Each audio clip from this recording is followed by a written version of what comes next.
The 2016 U.S. Open begins today, and as we all know, the first week is when the big upsets happen.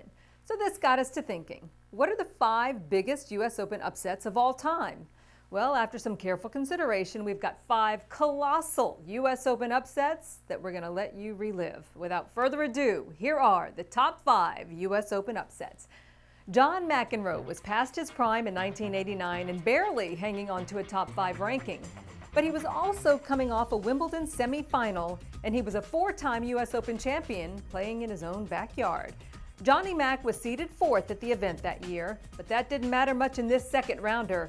McEnroe suffered a 6-4, 4-6, 6-3, 7-5 upset at the inexperienced hands of a qualifier, world number 115, Paul Haarhuis, from the Netherlands, and later called his effort disgusting. He said to lose to a guy I hadn't even seen play before, that's pretty bad. He said the way he felt, he didn't even want to play tennis anymore. He was just too disgusted. At number 4, Monica Seles is shocked by Italian Linda Ferrando in 1990. She was only 16 at the time, but Monica Seles was already a Grand Slam champion and a player who had logged 7 titles in 1990 by the time the U.S. Open rolled around. Seles, seeded 3rd, had even comfortably marched through the first 2 rounds without the loss of a set. So what happened? Seles took a 6-1 lead in the opener but lost the script in the final 2 sets as Ferrando began to attack the net. In the first set, I was very emotional to play on the center court, Ferrando said, and I was afraid to come to the net.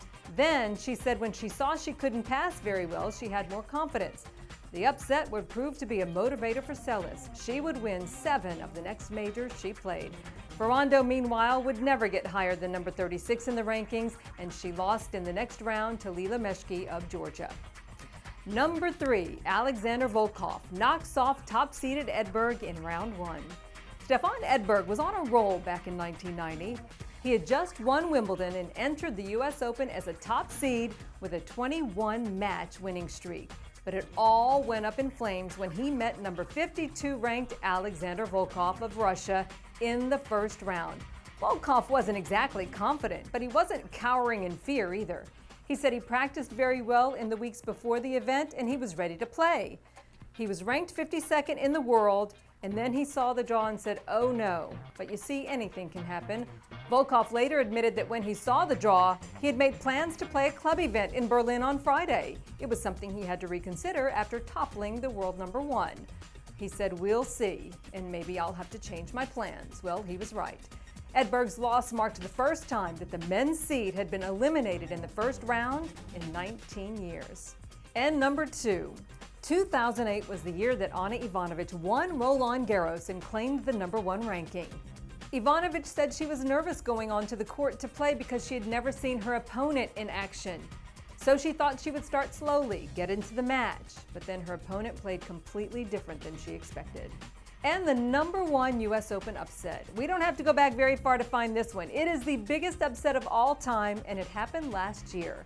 By terms of ranking, the difference wasn't as great as our number 2 upset, but when you throw in the magnitude of Williams' quest for the calendar Grand Slam and Williams' overall Grand Slam legacy, it's clear that there's never been a bigger U.S. Open upset.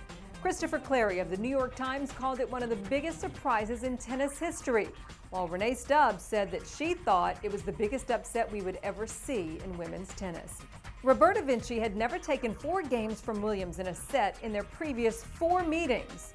But on this day, she took advantage of some understandable nerves from Williams and seized the moment when it really mattered. So there you have it, the top 5 U.S. Open upsets of all time. Did we leave anything out?